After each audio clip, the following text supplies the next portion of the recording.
Kung gusto nyo ng basketball shoes, New Kyrie Antawan. Mabibili lamang sa halagang $2,199. I-click lamang ang link sa comment section. Habang naghahanda ang Los Angeles Lakers para sa bagong season, ilang players sa kanilang roster ay naghahanda ring maglaro sa 2024 Paris Olympics. Sina Anthony Davis at LeBron James ay maglalaro para sa Team USA.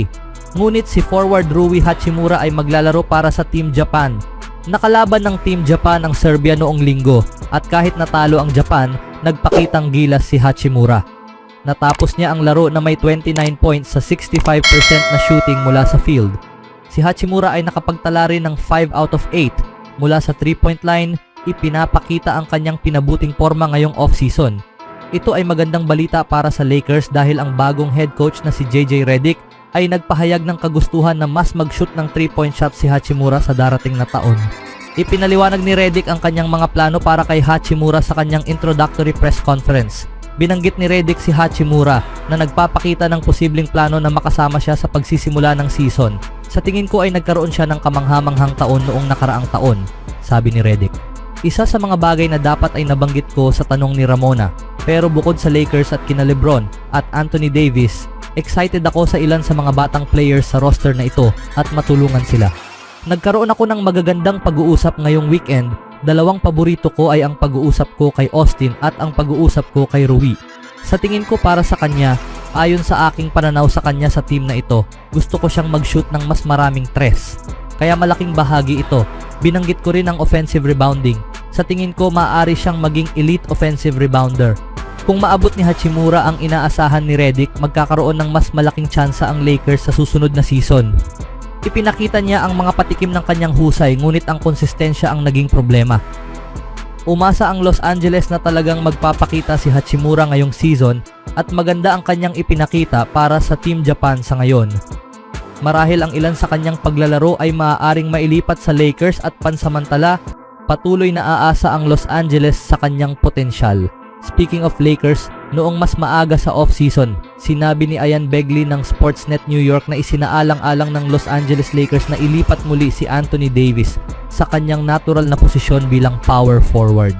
Upang maisakatuparan ang hakbang na ito, kailangan nilang kumuha ng isang maasahang center na maaaring magkaroon ng malaking epekto sa laro. Drafted ng team si Colin Castleton sa ikalawang round ng 2024 NBA Draft, ngunit nasa two-way contract siya at for sure na hindi makakapaglaro ng marami sa kanyang rookie season. Bukod dito, sina Christian Wood at Jackson Hayes ay nasa team pa rin. Gayunpaman, wala sa kanilang dalawa ang sapat na galing upang maging regular starter sa team. Sa kasalukuyan, manipis ang merkado para sa mga center. Ngunit kamakailan lamang sinabi ni Brian Windhorst ng ESPN na hindi niya isinasantabi ang posibilidad na madagdag ng Lakers ang big man na si Jonas Valanciunas marahil sa susunod na season. Si Anthony Davis, first team All-NBA defense ngayong taon, mukhang kahanga-hanga at kahit na halos hindi siya kailanman naging mas magaling sa depensa, may JJ Redick na nagsasabing kailangan natin ng isang bruising center, sabi ni Windhorst. Iyan ang dahilan kung bakit nila tinarget si Jonas Valanciunas. By the way, sa tingin ba natin na si Jonas Valanciunas ay magiging available mula sa Wizards sa kalagitnaan ng season? Hindi ko isinasantabi na si Jonas Valanciunas ay maaaring mapunta sa Lakers ngayong taon. Kamakailan lamang ay pumirma si Valanciunas ng 3 taong $30 million na kontrata upang sumali sa Washington Wizards. Ang Lithuanian big man ay naglaro ng huling 3 season ng kanyang karera sa New Orleans Pelicans. Sa panahong iyon, nag-average siya ng 14.6 points, 10.1 rebounds at 2.1 assists bawat laro. Si Valanciunas ay isang solidong big man na may maraming karanasan sa liga. Ang pag-sign sa Washington ay medyo nakakagulat dahil hindi siya akma sa kanilang timeline ng pag-rebuild. Gayunpaman, mayroon siyang tradable na kontrata at malamang na makita ang sarili sa isang contender sa loob ng susunod na taon. Anong masasabi niyo mga kaibigan? Sa ibang balita naman mga kaibigan, si Spencer Dinwiddie ay muling lilipat matapos pumayag sa isang kasunduan sa Dallas Mavericks. Ayon kay Shams Charania ng The Athletic at Stadium, pumayag ang Dallas at ang guard sa isang 1-year deal noong Lunes. Sinimulan ni Dinwiddie ang nakaraang season sa Brooklyn Nets bago siya na-trade sa Toronto Raptors noong February 8. Naging free agent siya matapos makatanggap ng buyout mula sa Toronto. Sa kabila ng interest mula sa Mavericks na kanyang old team na nilaruan mula 2022 to 23, pinili ni Dinwiddie na pumirma sa Los Angeles Lakers para sa huling bahagi ng season. Nagkaroon si Dinwiddie ng magandang 28-game run kasama ang Lakers para tapusin ang regular na season. Nag-average siya ng 6.8 points sa 38.9% 3-point shooting upang matulungan ang Los Angeles na makuha ang number 7 seed sa Western Conference. Laging may antas ng volatility sa performance ni Dinwiddie, ngunit maaari siyang maging mahalagang role player kapag maganda ang takbo ng laro. Ang 31-year-old na player ay kadalasang pinakamahusay sa isang sitwasyon kung saan maaari siyang maghintay sa 3-point line at mabigyan ng bola. Hindi coincidence na ang pinakamahusay na shooting stretches ni Dinwiddie ay nang maglaro siya kasama sina LeBron James at Luka Doncic. Naipasok niya ang 40.4% ng kanyang 3-point attempts sa 76 games kasama ang Mavs. Tiyak na naalala ito ng Dallas at sinamantala ang pagkakataon na pirmahan siya habang naghahangad sila na makabalik sa NBA Finals. Sa ibang balita naman mga kaibigan, si LeBron James ay nakapagtala ng huling 11 points ng Team USA sa kanilang 92-88 na panalo laban sa Germany sa isang pre-Olympics exhibition noong Lunes sa London. Si James na pinangalan ng US male flag bearer para sa Olympic opening ceremony sa Paris sa Friday ay nagtapos ng laro na may 20 points, 6 na rebounds at 4 na assists.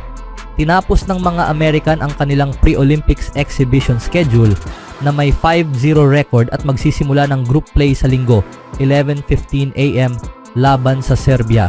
Mukhang kontrolado ng Team USA ang laro sa unang quarter na nagtapos sa 29-17 na kalamangan matapos ang isang 21-6 na run.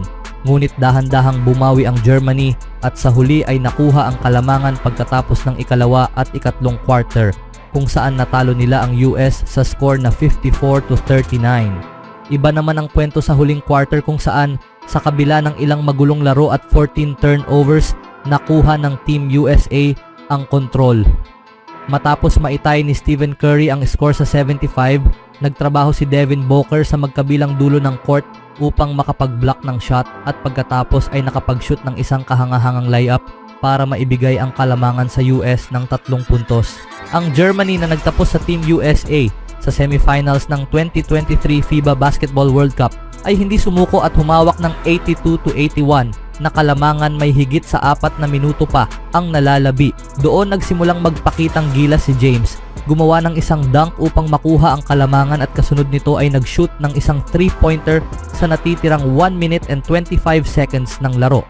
Nagpatuloy si James sa pagkontrol ng rebounds at ang kanyang trabaho sa offensive end ay nagbigay ng huling kalamangan para sa Team USA.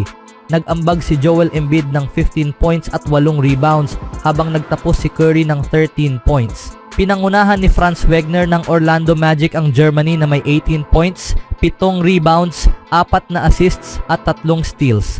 Ang kanyang kapatid at kapwa Magic teammate na si Moritz ay nag-ambag ng 12 points at 7 rebounds. Ang panalo noong Lunes ay dumating 2 araw matapos ang layup ni James sa natitirang 8 segundo upang maihatid ang Team USA sa 101-100 na panalo laban sa South Sudan. Nagsimula sila sa pre-Olympics tour na may mga panalo laban sa Canada, Australia at Serbia. Matapos ang laban kontra Germany, nagulat si Davis sa nasaksihan niya kay LeBron sa larong ito. He's still doing this at 45. Ang Team USA ay pupunta na sa Paris upang ipagpatuloy ang kanilang paghahanda para sa Olympics. Matapos magsimula laban sa Serbia sa linggo, haharapin nila ang South Sudan sa July 31 at Puerto Rico, August 3 upang tapusin ang group stage ng torneo. Ang mga Amerikanong kalalakihan ay naghahangad ng kanilang ikalimang sunod na gintong medalya at ikawalo sa huling siyam na Olympics. Ano ang masasabi niyo mga kaibigan? Always do it on my own, so I gotta get through it. And the only thing I know is to love what I'm doing. Never give up, never slow, till I finally prove it. Never listen to the no's, I just wanna keep moving. Keep my head up when I act, head up that's a fact. Never looking back, I'ma keep myself on track.